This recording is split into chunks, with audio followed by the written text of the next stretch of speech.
Hello, welcome back. Hope you're all okay. Let's find out what happens next in Chapter 10, Metal Menace. Looking up from the pram, Alfred asked, "What book was that person looking for at this late hour?" "I don't have a clue," replied Nanny. "You were looking for a book here in the library too, Nanny." "Was I?" "Yes, what was the name of it?" "Shh!" shushed Nanny, "or someone will hear us." With that, she wheeled the pram out of the library and down one of the palace's long, sweeping corridors. The wonky put my teeth back in. The wonky wheel made it difficult to steer. Squeak, squeak, squeak! And Nanny kept on bashing the pram into the wall. Bonk! Ow! Complained the boy. Shh! Shushed Nanny again, louder this time. The shh was so loud it was hardly a shh at all. Squeak, squeak, squeak! Then she bashed the pram into the wall again. Bonk! Squeak, squeak, squeak! And again, bonk!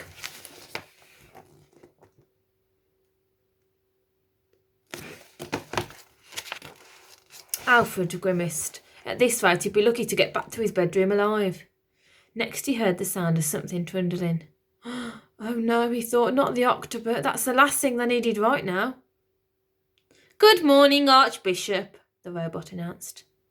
"Will you be quiet, you blasted thing?" hissed Nanny. "I have warmed your socks so they're nice and toasty." The boy thought he could smell burning. "Out of my way, you metal menace," said the old lady. Ah, so she's calling the octopus metal menace. Crash! Next, Alfred could feel the wheels of the pram bump over something. Clank! Something metal. He looked past Nanny and saw that the accident prime robot had lost yet another one of its arms. The one with the little spoon attached for stirring tea was now lying twitching on the floor. Twitch, twitch, twitch. Down to 5 arms, the octopus could now be called a quinquebut, but that just sounds silly. "I will post your boiled egg onto you," it called out after them.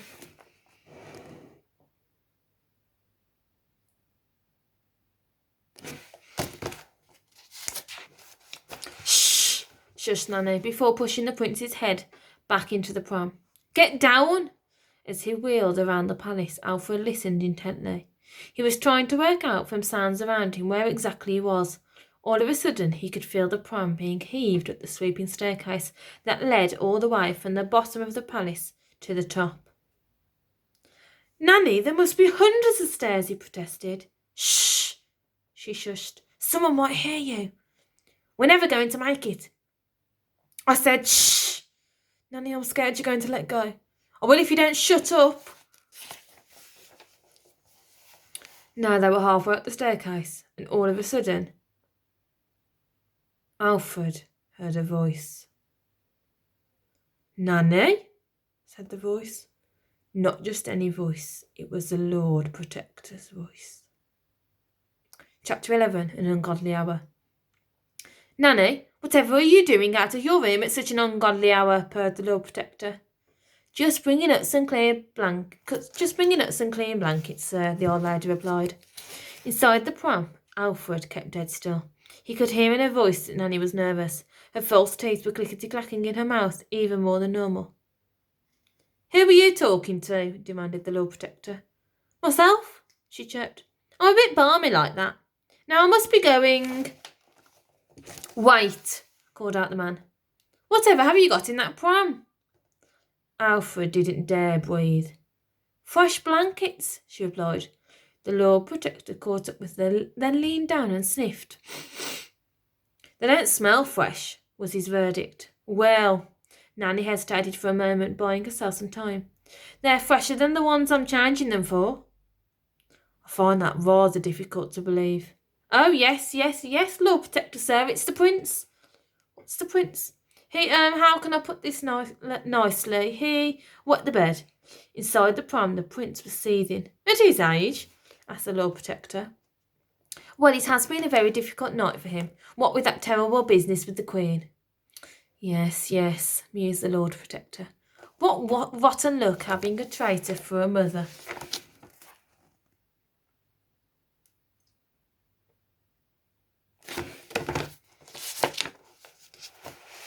Alfred wanted to leap out of the pram and biff the man on the nose, but he stayed put. The truth was, he was stuck. I've taken the precaution of putting the palace on total lockdown tonight, continued the Lord Protector.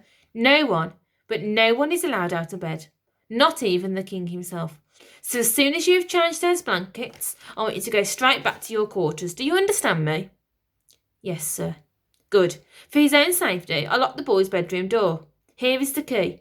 When you have locked him back in for the night, bring it straight to me. Yes, sir. Now run along, woman, he ordered. Very good, sir. Alfred listened as the Lord Protector's footsteps echoed down the stairs. That was close, hissed the boy from inside the pram. Oh no, whispered Nanny.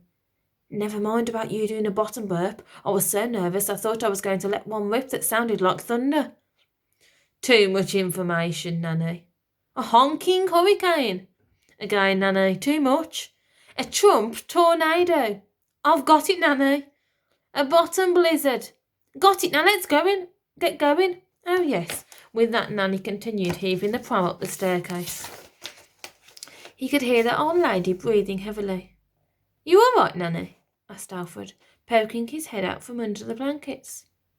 Yes, I just need to take a rest. The boy watched as her nose began to wrinkle. Are you okay? It's these rotten blankets. I think I'm going to sneeze. She lifted her hands up to her face and let go of the pram. Nanny! Cried the boy as the pram began bouncing down the stairs. Chapter 12. Runaway Pram. Donk, donk, donk, donk, donk, donk, donk, donk, donk, donk. The runaway pram was gathering speed.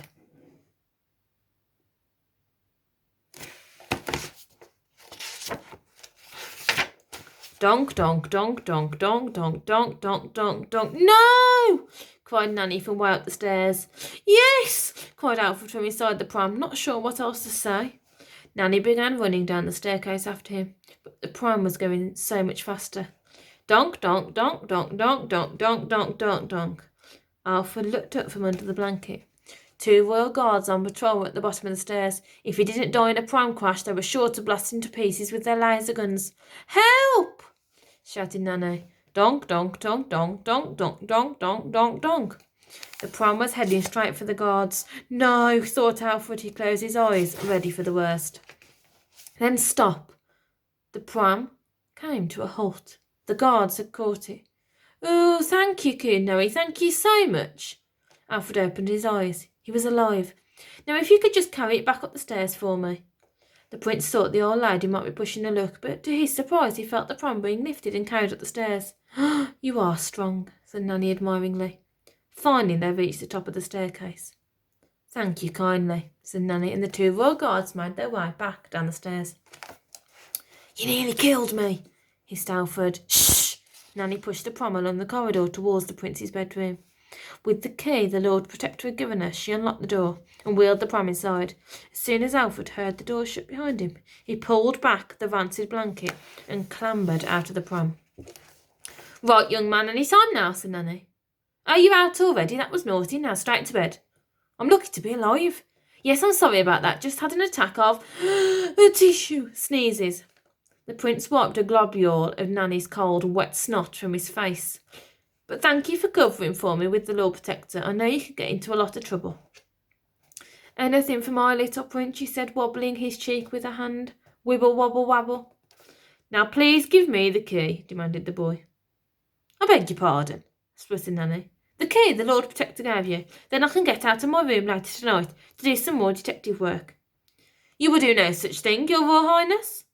I command you to give it me. Nanny was having none of it. And I command you to go to bed, right now. Reluctantly, Alfred got into his 4-poster bed. He sniffed himself. He exclaimed after hiding under those filthy old blankets. He did not smell good. I'm very whiffy. Then stop sniffing yourself, ordered Nanny, and go to sleep. With her fingertips, she tenderly stroked his hair. Good night, little one. I love you. I love you too, Nanny. Sleep tight. Alfred closed his eyes and listened as she tiptoed out of the room and locked the door behind her. Click. Sleep? The last thing Alfred wanted to do right now was sleep. His brain was bubbling with a billion thoughts. He was exhausted. This sickly child had never been out of his bed for this long, and the events of the last few hours had him left feeling spent. Soon Alfred fell fast asleep. slipping from one world of nightmares to another. And I'm going to stop there on chapter 13.